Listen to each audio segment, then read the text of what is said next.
and welcome to this Intelligence Square Plus event with me, Kavita Puri, and I am delighted to introduce our guest tonight, Professor Olivette Otele. She is Professor of History and Memory of Slavery at Bristol University. She is also the Vice President of the Royal Historical Society and Chair of Bristol's Race Equality Commission. She's the UK's first Black female history professor, and her research is focused around transnational history, in particular, the link between history, collective memory, and geopolitics.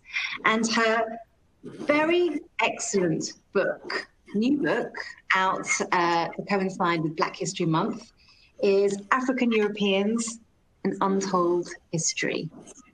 So I'll be chatting to Olivette in just a moment, but I just want to say that we will be speaking for 40 minutes and we would love to hear you and your questions.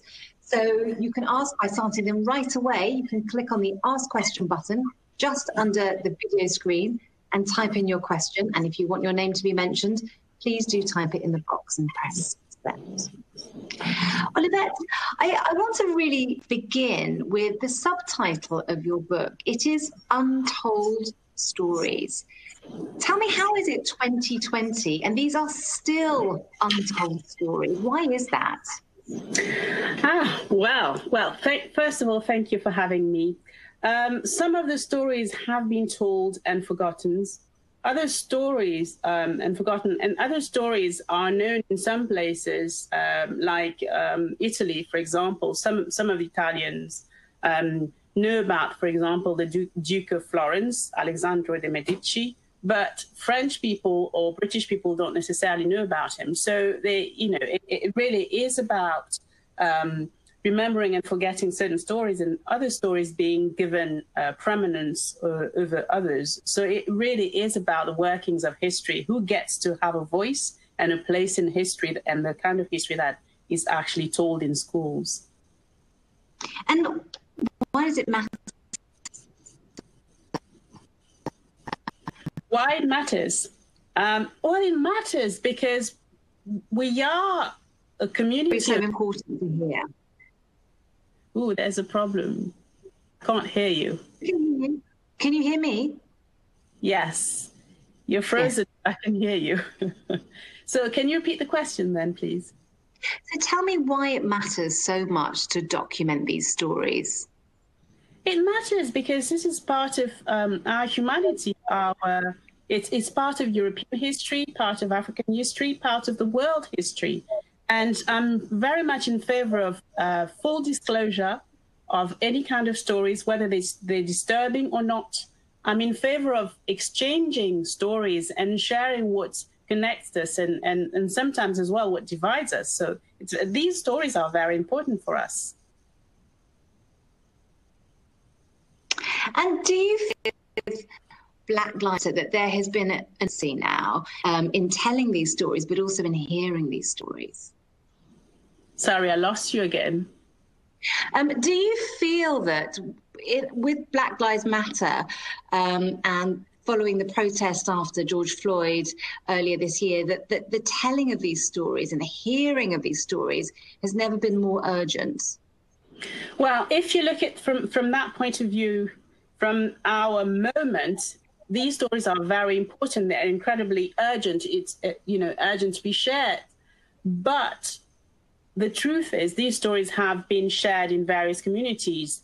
It means that the story of Black people, people of African descent, has been shared by many in various places. So it's now about, it's a moment of reckoning the fact that in 21st century, 2020, we're still grappling with the legacies of the past and the impact of racism on our communities.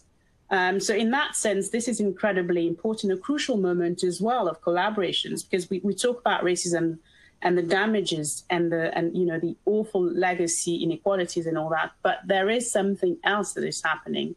It's the fact that, young people from across the globe and young people in Britain, young people in regions, in places, in villages, in West Wales, for example, are finding connections with that story you see them, I've seen them in Cardiff, for example, demonstrating with other people, even though it's not what they see as their family's history, but they consider it to be their history too. So this is an important moment, yes. Your book begins in Roman times, and what's interesting is how notions of race then were really not as important as you would think they were, and actually that continued during the Middle Ages. Why is that? That's interesting, and this is one of the reasons I wanted to start there, because I wanted to show that the notion of race, or the prejudice based on color and the color of the skin, is relatively new in so many ways. Because just to give you an example, you see in Roman times, it was about power, it was about education, it was about the ones who master Latin and Greek. It was about somebody who was a leader, people who were intelligent enough to kind of climb the social ladder. So the color was one of the elements, but the Roman Empire had regions that were under the ban of the Roman Empire. In other words, North Africa, which is nowadays North Africa. Many places there were part of the Roman Empire. So all these people were basically Romans. So the color of the skin becomes something not completely inappropriate, but something that is just there, So, and it was important for me to see how that connection and those that gaze completely change a few centuries later. So another example, I think, is 1240, for example, King Frederick, who was the king of Sicily. He had his Lord Chamberlain, who was Joannes de Moor. So he had an African who was his, Lord Chamberlain. So he had in Sicily, the kingdom of Sicily, in his immediate entourage and his government, if you would, he had people from different color. And he also welcomed the Jews and the Arabs and the Turks. So things change as colonial exploitation developed, and in particular the transatlantic slave trade and slavery. So we see completely that distancing with what was there for centuries, and suddenly European supremacy in terms of economic supremacy takes over and changes mentalities, and the African becomes the slave, and the slave the African. At least even the language changes, the way people of African descent are referred to. So yeah, it's a long journey. And it's interesting, isn't it? Because in the Middle Ages, the other was often the Muslims or the Jews. It wasn't necessarily denoted on colour. And it's interesting, you saw in churches, for example, black saints. That wasn't uncommon, even Black Madonnas. Yes, it was very common. I mean, Black Madonnas are still here today, the Virgin Mary of Montserrat, Guadalupe, and they're still very much not venerated, but still people are very attached to them. But there's this location and the distancing between those characters that existed, as you said, in medieval times and now. And the thing that is interesting about the Black Madonnas was that it was interpreted in various ways. So some people have argued that their color changed over time, and it's the degradation of the sculpture that gave them the color black. Others are arguing that they've always been painted black, and others are seeing, some of the Madonnas have black hands. So the kind of religious interpretation was that, you can be beautiful outside spiritually and ugly out. Beautiful inside and ugly outside, hence the black hands, all sort of interpretation. But it was about the power of redemption for the sinner, the power to be both evil and good. So yes, things changed after that. And did the rise of the transatlantic slave trade necessarily mean that notions of racial superiority surfaced in order to justify the practice? Yes, this is really a crucial. That is why I'm studying that period as as my main, because it's a period of shift. It's a great period of enlightenment, reasoning, and European kind of idea of self was really shaped by discovery and wealth.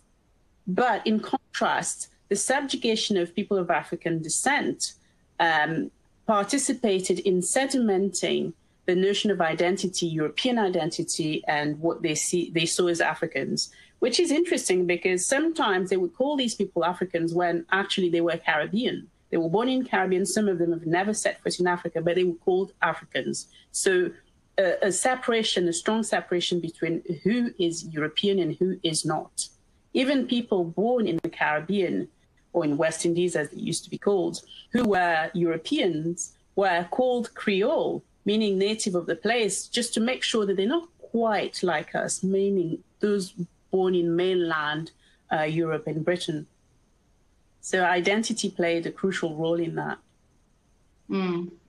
And it's interesting, isn't it? Because if you think about notions of equality in the Enlightenment period, how could you reconcile that with the treatment of people of African descent at that time? How did they justify that to themselves? Oh, they were quite easily justified. Philosophers from Montesquieu, Voltaire, and many others simply stated that, African captives, Caribbean people were property. And as such, there was a sanctity about property. Property was everything. So respect for property meant that you keep them where they are, which was they were goods and commodities that have been bought. So in terms of their humanities, well, it wasn't really in question. For some people, they were not humane. They were part, all justifications about scientific racism. They were not really human. They were not part of, monogenic, monotheist. They didn't come from Adam and Eve, but religious. For others, they were just, they came from a different branch of humanity. All sort of justifications, but ultimately it was about the dehumanizing of people of African descent to make sure that, people wouldn't see them too much as victims, but rather as tools, necessary tools for European hegemony. As even some planters had problems with that in terms of they knew that these people were people. But many of them argue that this is the price to pay for our well-being and our wealth, and to be able to reach certain wealth, to have access to discoveries, to traveling, and all sort of things. So there was a reason why this should be done. I was really shocked to read about the Police de Noir in France. I hadn't heard of that. I think it's quite interesting for you to explain that, because I think that reveals quite a lot about attitudes of that time. Yes. So in 1776, France decided that they needed to contain the flow of Black bodies arriving in Europe. But France was one example. It was really across Europe, the Netherlands, Denmark, and so on. So they needed to restrain because there were too many of them. Actually, there weren't too many of them, but there was the perception that too many of them Black bodies needed to stay in environments where they were made to work, not just pollute. That was the term used, pollute European air and streets. So what happened is France set up the Police de Noir. La Police de Noir is the police for Black people, which meant that Black people had to register. And ultimately, it was about sending them, when they could, sending them to the Caribbean. But these people, some of them were free men and women, so they were allowed to stay. They had to register. So it's creating a category of humans that is there to reassure the population. The problem was that planters who would visit, the country would bring with them their enslaved people, and their enslaved people were servants. So they arrived at the ridiculous position where they had to leave them at ports, and these Black people were parked into warehouses, which looked like camps or prisons. But planters were not happy because some of them, let's say women, some of them were wet nurses. So there was a situation where they couldn't use their enslaved as they saw fit, just to reassure the population in mainland France. Ultimately, I wanted to talk about this really because for me it was really important at the time. We're talking about policing and Black bodies and the death of George Floyd. I wanted to show that in Europe, this is a long tradition of policing Black bodies. And it didn't start even during the civil rights. It started long, long before, centuries before. It just turned into different, it had different faces and different laws were passed. But it is a long tradition. And yet, during that period, you do have people of part African descent who do thrive and rise, like Joseph Boulogne. Maybe you should speak a little bit about him. He's an interesting character. He is. Joseph Boulogne was an exceptional character. He wasn't representative of most Black people in that environment, in the sense that he was of dual heritage. So he was born in Guadeloupe in the Caribbean, and his father was a nobleman and his mother was a Senegalese. So he was enslaved, the mother was enslaved, and the father, quite unusually, took not just the child, but also the mother and brought them to Paris. And he wanted his son to have the best education the realm could offer. So he had the means for that. So he became a master fencer. He became a musician, a very talented and recognized musician. He was educated and all doors were open to him, not just because he was wealthy, but he was incredibly talented. And of course, as well a charmer, it appears to be. So you have the king's brother, the Duke of Orleans, his wife, who opened the door to him. And even the brother, the king's brother himself introduced Joseph to Freemasonry. So he's supposed to have been one of the first, if not the first, Freemason, Black Freemason in France. A lot of things happened to him. He came to London, he enjoyed high society, but then the revolution arrived. And strangely enough, he decided that he needed to go to be on the side of the revolutionary. He was a nobleman, so he could have just, enjoyed and move away. No, he wanted to be part of change because he saw that this was the way for people of African descent and dual heritage to have more rights. But it didn't go according to plan because he was in prison. And when he came out of prison, he resumed his post as the director of the opera. The problem was that by that time, the mentalities had changed. France had reestablished slavery because it abolished it in 1794. So reestablishing slavery, and eventually Joseph died, but it didn't stop there. The tragic part was that his story was forgotten, and Napoleon made sure that his work was erased from all repertoire. So his music was never played, never taught.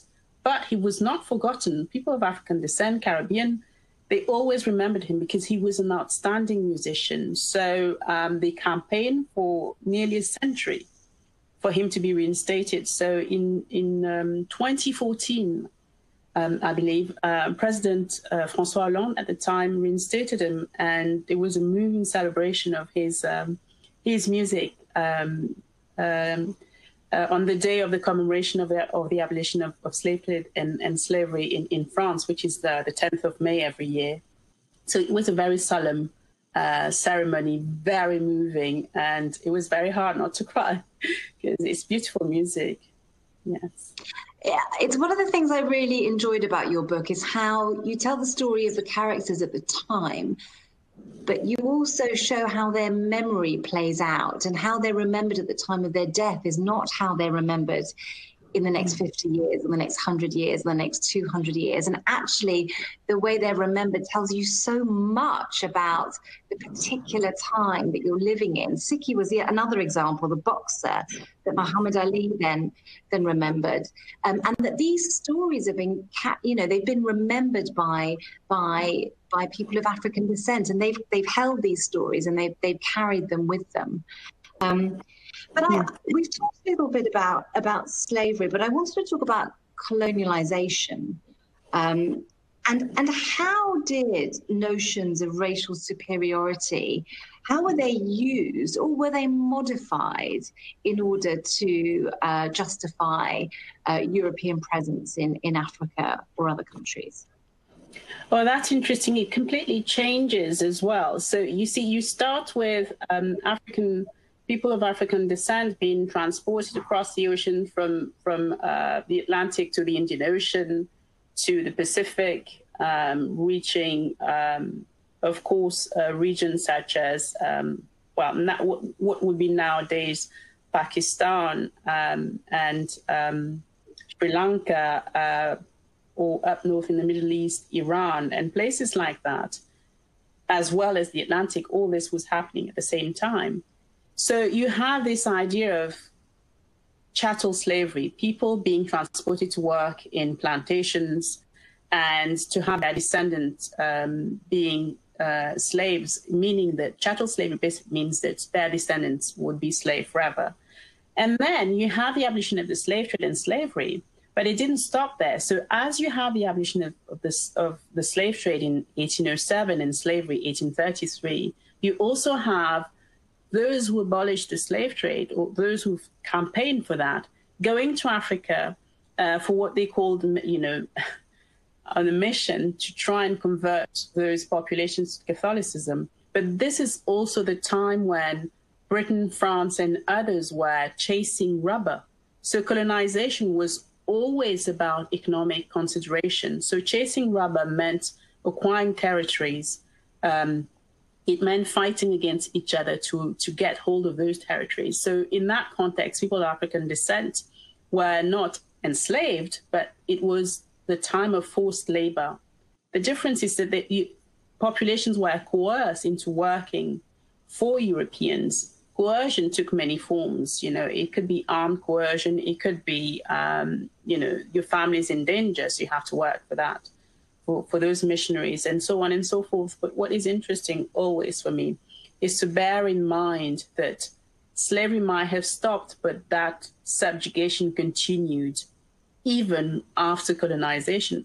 We do know that independence did not necessarily lead to freedom, but that's a long history. It's a century later, but it hasn't stopped in many ways. Yeah. You talked about the police, but you also document the concept of Black internationalism as early as the 18th century. Is that where you see Black activism starting, or does it start earlier than that? For me, it definitely starts earlier. One of the things that I find interesting is that we talk about Black activism during the Civil Rights Movement, and then we talk about it now. But that story of Black resistance has started so long before, resistance to enslavement. But even before that, in 145-ish, I believe, there was several Europeans, African Europeans, Romans. Cornelius Fronto, for one, was an educator, an orator, who was the tutor to two emperors, Roman emperors, highly educated, born in North Africa, and who made a huge impression on European elite and education. And that man was at the center of a whole network of African Europeans based in Seville, Lisbon, and so on and so forth. So Black internationalism has started long before. So it wasn't about oppression as such, but it was about intellectual connections. They acknowledged that there was something to do with the color of the skin and the place of birth that shaped identity. And if necessary, support was there. It goes on then to confraternities in Lisbon in the 15th century. And it goes on slavery, plantation, and it goes on abolition, it goes on. So it's not at all a new phenomenon. And in terms of the kind of acts of resistance to slavery, is that well documented or not really? Oh, it is very well documented. It's one of the most interesting, well-documented periods because you have colleagues from the Caribbean scholars. I'm thinking about Professor Rennie Shepherd, she talks about, not just her, but many others, she talks about the forms of resistance. You know, there's open rebellion, the ones that we know, but resistance took many forms, from poisoning the master to dragging feet to do stuff, to taking refuge in the mountains as maroon communities, to simply using the current situation. For example, dual heritage women having children with the master, but trying to negotiate the freedom of their children and their families on the side at the same time. So many forms. You paint such a vivid and nuanced picture in your book of the experience of African Europeans in many, many different countries that is based upon, you know, the specific history of, you know, for Afro-Russians or Afro-Swedes. But you also talk about people of dual heritage. And the story that really struck me was that of Theodore Michael, and how he was absolutely caught between two cultures, his African culture and his German culture, and at a particular moment in European history, and how he has been, and the way he has been remembered subsequently is also quite interesting. I think you should tell us a little bit about his story. I think it's probably a story that left its mark on you because it is very memorable. It is very memorable. It's a long history, and we have a detailed account of his story because he put it in writing. So he was born in 1925 and died in 2019 during Black History Month. I remember the 19th of October, and an extraordinary life. So other African Europeans enjoyed a certain privileges because they belong to the elite of Europe, if you would. Theodore had none of it. He was born from a Cameroonian father and a German mother who was poor. And the father came from Cameroon, and Cameroon at the time was a German protectorate, which meant that it was a semi kind of, it wasn't even independent. It was just one of the many ways colonies where, you know, the legal status of several colonies. So anyway, Germany falls after the First World War, and you have many Cameroonians staying in Germany, stuck basically in Germany, not allowed to go back, because if they go back, they will never set foot in Germany. And Theodore is born there, and by the time he's born, well, he becomes stateless. He becomes stateless because the German government decided that when he's about, I think, 10 or 12, the German state decided that the Jews will become nationals, German nationals, not German citizens. And the children of those who are from the protectorate will become stateless. So he becomes stateless in his own country. And his father died, his mother had died before, and he will spend his life and his siblings working for circus, working for television, playing savages in movies, in German movies. When he's 14, it's 1940. The war is coming, and Hitler has taken power, controlling everything. So they decided that in order to work, you have to have membership, a labor membership, a specific labor membership.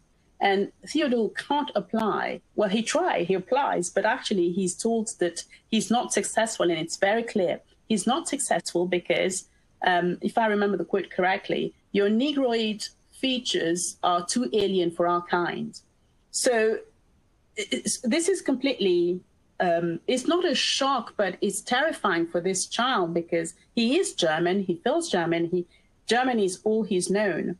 So he lives with foster parents who are not particularly, who are horrible, basically, who make him work. So at 14, he's working illegally, and he himself is an illegal, stateless.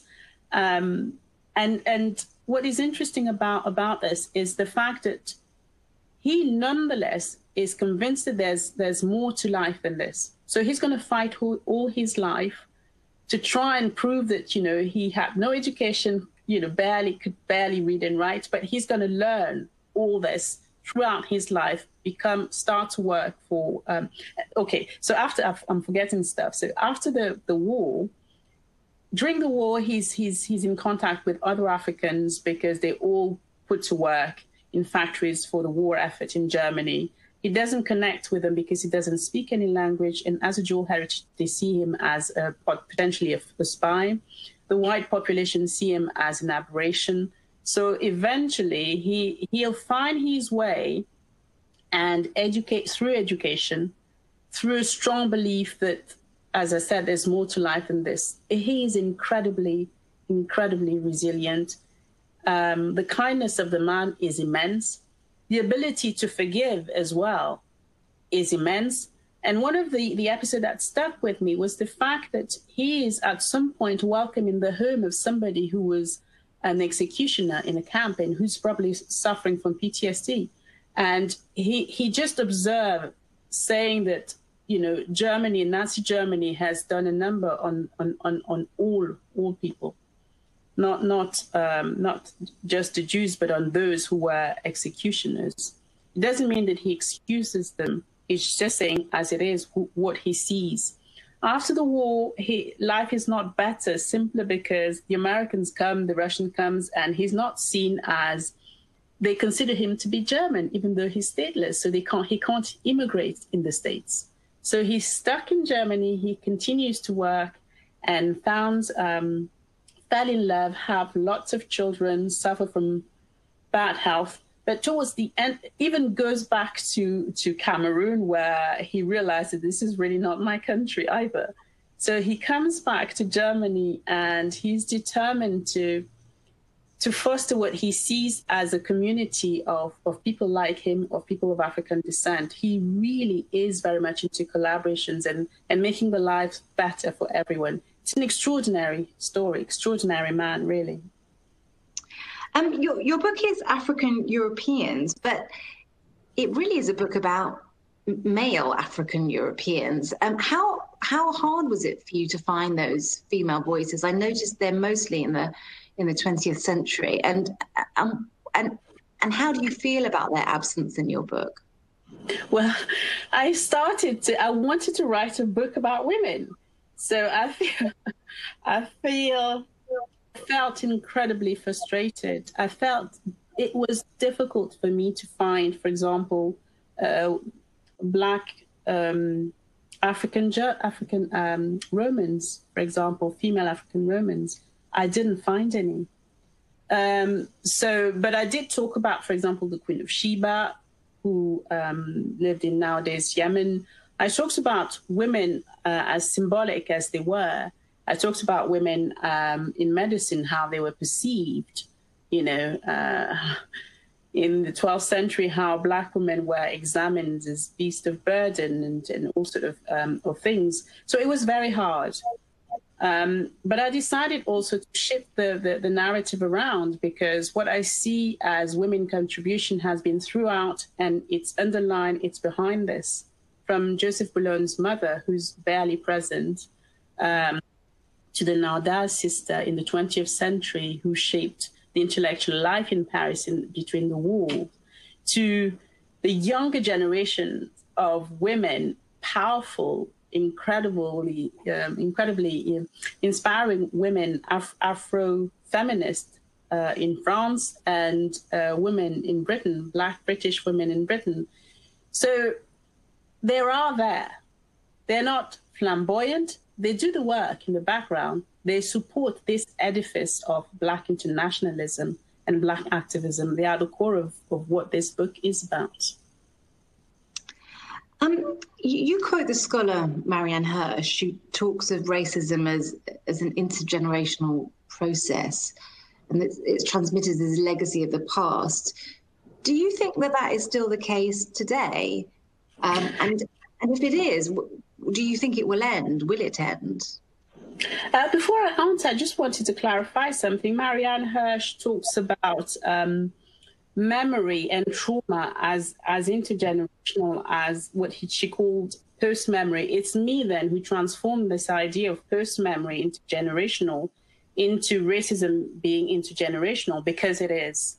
because the legacies of the past impact families throughout generations, and we have seen that. I have seen that in my work. And it seems terrible. It seems that trauma follow us, the colonized, throughout and for centuries, and it's dire.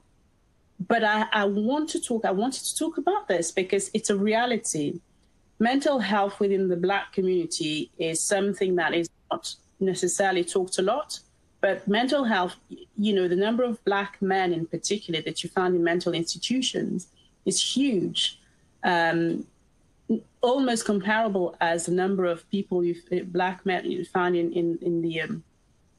in prison for different reasons completely. But, it is linked. There's the idea of trauma.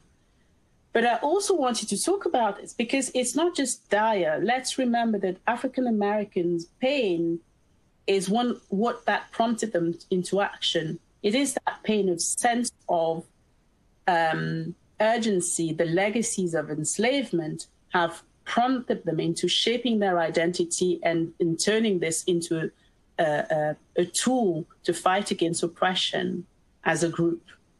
And I want people as well to understand that trauma shape identities, but that trauma is a vehicle for good. That trauma is the reason why you saw so many people on the street after George Floyd was killed. So, yeah. We're going to be coming to questions soon, and please, underneath your video screen, you'll see a tab, Ask a Question. If you just click on that, type your question in the box and press send. And we'll be coming in just a few moments. Well, you know better than anyone else, Olivette, that the debate over history is now so polarized. Do you think that stories like the ones that you have talked about in your book, do you think an understanding of that, an understanding of this long history that you speak of, would help dismantle racial prejudices today in Europe? I'm an optimist, so I hope so. That's very much the project and the idea behind this book, is to show that there's a long history of resistance and there is a very long history of collaborations. There's a long history of tolerance and there's a very long history of love, as much as there is a history of oppression, of course. So people have done it before. And if there are still communities that are still fighting alongside minority ethnic groups, it is because, somewhere, somehow, some principles about the humanities, our common humanities have remained prevalent. And yes, the debate is polarized, but I also think that there's a political will to polarize the debate. I always believe that history is political. So this is what's happening. Seeing that history allows perhaps people to see that there's more to this than just the fight against each other. I mean, the stories you've chosen are inspiring, but there must have been African Europeans, of course, that did bad things to other African Europeans.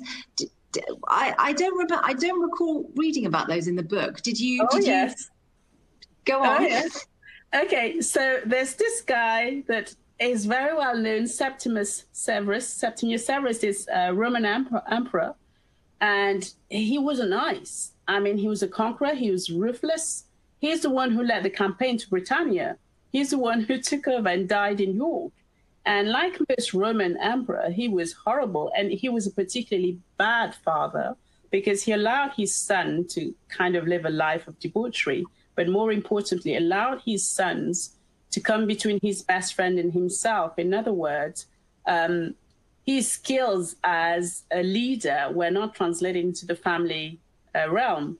There's another one, the Duke of Medici, Lorenzo. He's said to have been somebody who's pursuing women to the extreme. So in today's term, he may be seen as a sexual predator. So no, there are bad people there as well. Do you think that the omission of the kind of stories that you were talking about in your book, do you think it's inherently racist to have ignored them? Or do you think there is a sense of shame in European countries in acknowledging their role in, as you say, in the transatlantic slave trade and the invention of racial superiority. I'm just trying to understand why it is that these stories haven't been told, and why they're still not really being recognised in a more broader way. Well, there's this saying by, I think it's Wallace Sharinka, but I don't want to misquote him, who says that it's the victor who gets to write the history of the event. In other words, it's the one who won the economic war who gets to write the history. So it's not just enough to win the war. You have to write a narrative that presents you as the leader on all fronts. And it means selecting what you deem valuable for national unity, what you deem valuable for a sense of identity and nationhood. And therefore, these stories are discarded constantly. It's only because of the migration movements, the power of these communities and all that there's a push, there has been a push for these stories to come out, of course, through collaborations to come out and therefore to be shared as we know them now.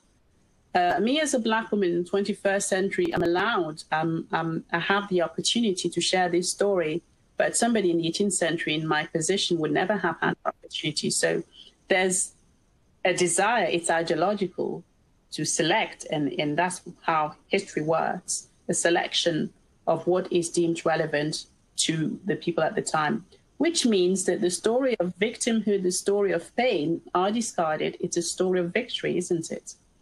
So there is indeed a question of shame, but that shame is often translated into either, delusion of grandeur, nostalgia of a past that never existed, or the idea that, well, it happened a long time ago, so why are we talking about it now? Because everything's fine now, isn't it? So various ways to actually remove the past from our settings. And those are the arguments we're hearing now, and history has become part of the culture war. And do you see the movement towards decolonizing history? Do you see it as part of the culture war? No, decolonizing has always been there. It's called decolonizing now, but decolonizing is basically introducing these stories into what is seen as those stories that are seen as canon, those books that are seen as canon. It's about dismantling a narrative by showing how it's based on erasure and oppression, but it's also about introducing new stories. So decolonizing is called that now, but the now that is in between the wars. We're already doing that. You argue in your book that fighting racism is a long fight, and you also talk about how racism shifts. Do you see the Black Lives Matter movement as this bigger struggle for justice and recognition that began a long time ago? And where do you think we're heading now? I think we have a tendency to think that history is linear. You fight, you win, things go well or don't. But actually, history is back and forth. It's going backwards. It's resistance on the side of the racist as well. It's the backlash that you see now as well, as much as the Black Lives Matter. So this is also the way a collective memory is built. It's built on fight and struggle and disagreement. But ultimately, what I hope is that we will find compromises in the way we teach history, in the way, and not just tolerance, because I think this is our earth, all of us.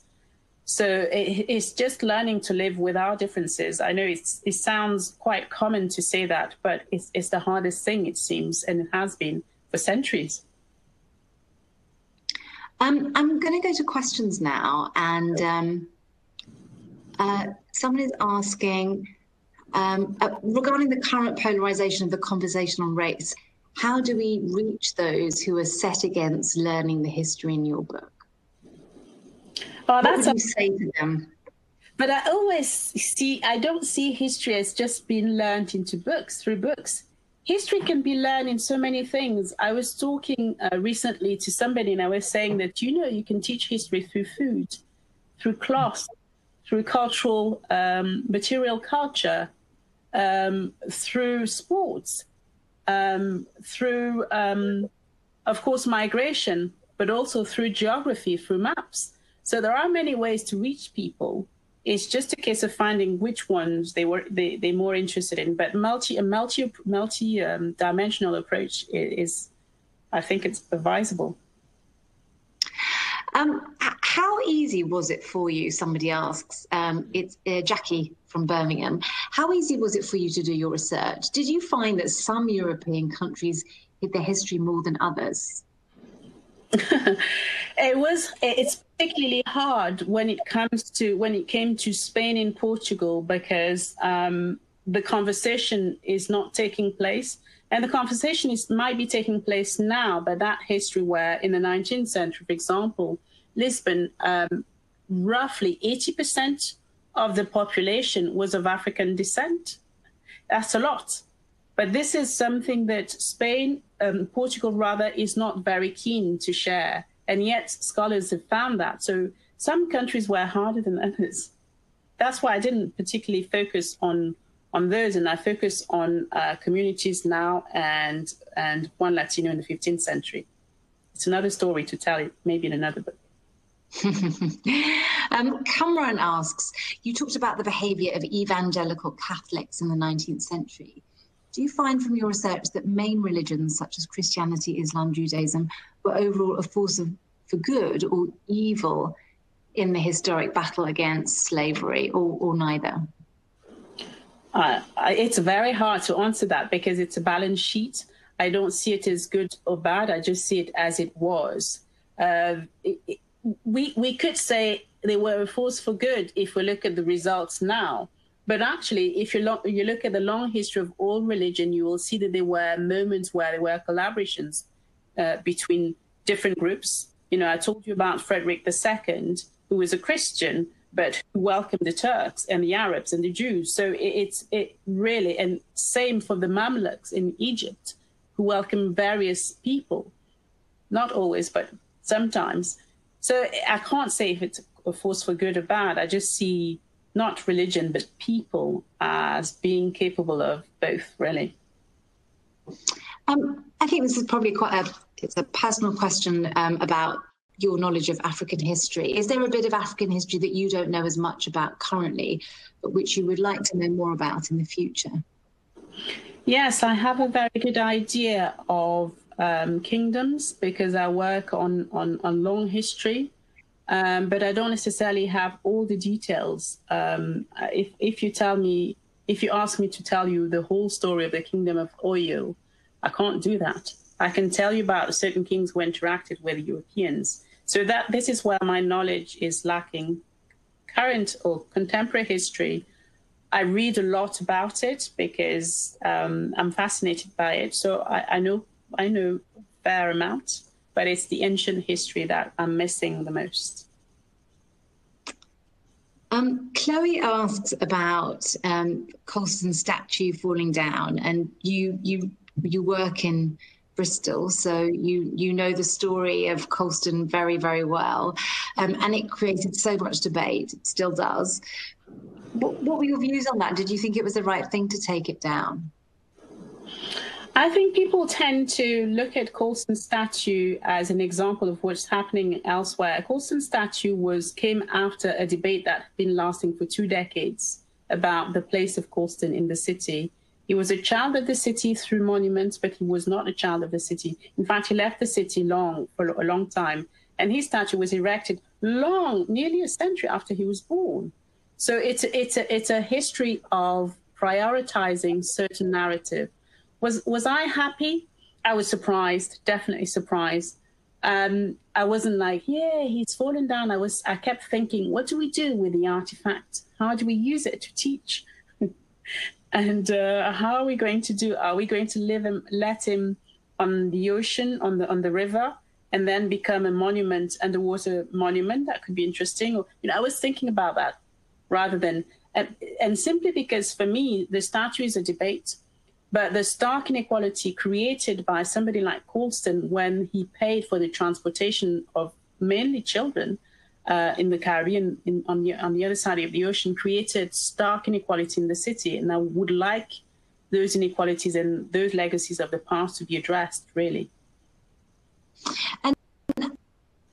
And Chloe asked, how do you strike a balance between preserving and learning about pain, trauma, which you spoke a little bit about earlier, as well as moving forward to celebrate and include those kind of untold stories? How do you get that balance? It's not even a balance. There's nothing to be balanced about. I think it's just telling the story as it goes along. This happens, and then that resulted in this, and that resulted in this. The idea, the constant desire to put the spotlight on one or the other is why we have that debate at the moment. Is the desire to try and justify one over the other. It's just telling it as it was. As I said, I'm in favor of full disclosure. This is the only way to move forward. We have another question asking, do you think the history of the abolitionist movement is still important to teach? Of course it is. My problem with that is that it's the only story that has been taught. So we don't talk about slavery, and we don't talk about the compensation money, and we just talk about that short period. And that is the problem, because it doesn't give us a fuller picture of what it was about. So someone else says, where would you recommend one should start if they know nothing about African history, apart from obviously buying Olivette's book? I would recommend, and this is a fascinating place to start with, is the Library of Timbuktu, one of the oldest library in the world. Start there. Very good. Well, this is interesting. Another question. What was the history that informed Shakespeare's creation of Othello as a character? It's African presence in European settings. Because funny enough, I was talking to an Italian woman who says that Othello is taken from Italian settings, because some of the first slave traders were Venetians. And those Venetians had, all sort of people. So the character of Othello has been taken from Venice, from not just Venice, but from Italians' plays, and transformed by Shakespeare. This is how the story goes. So yes, it was interesting to have this. And is there any evidence to suggest that Shakespeare may have encountered a Black person or Black people himself? Of course. I mean, there's no evidence, but it's not unusual. I mean, Elizabeth I, we know that she wrote to the mayor of London asking him to get rid of the city of those Moors, as she called them.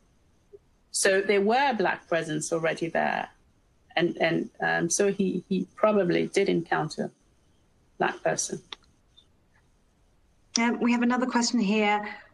What are some particular challenges you face within the academy when focusing on African history?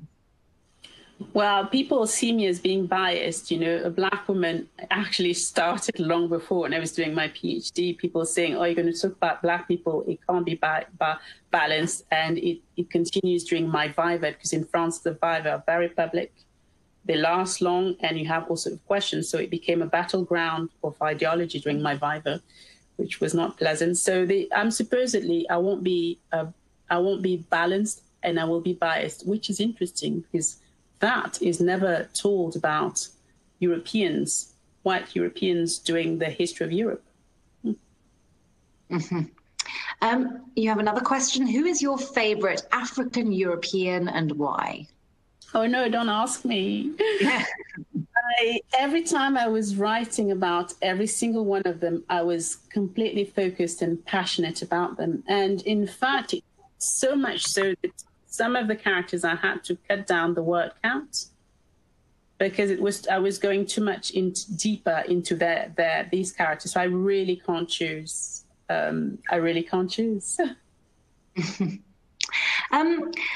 I just wondered, Olivette, the issue of reparations is still a kind of contemporary issue in America today, but it isn't so much in Europe. Why is that, do you think? It is in Europe, actually, because what's happening is that at the European levels, European countries have decided that they would not pay reparations. And they decided that the debate really picked up after slavery was declared a crime against humanity after the Durban Conference in 2001. So there's a consensus between Europeans that they would not pay for reparations. It's an ongoing fight. But the debate is very much there, debated at the European level, European Commission, and through grassroots organization, and of course in academia.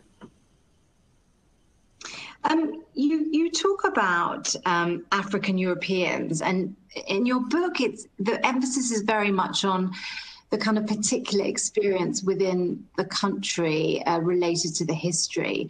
I just wondered what you thought African Europeans have in common. Just like African American, there's a story of migration, journey, struggle, encounters, resilience or not. Yeah, they have a lot in common, but it's mainly people moving across Europe and traveling. This is something that, that unite them at some point. And just finally, Olivette, this was such an extraordinary year. Do you feel hopeful in terms of the lessons learned in going forward in terms of the move towards racial justice and equity, and recognizing the kind of stories that you talk about? I am very hopeful. You know what? I've always been. I'm hopeful, but I also acknowledge that kind of racial justice, equality, and the coming together might not happen in my lifetime, and that's okay. My job is to build something from which some people can step and move on. But I'm convinced that at some point, somehow, it will happen. Professor Olivette Otele, thank you so much for joining us on Intelligence Squared and your wonderful book, and to the audience for your very brilliant questions.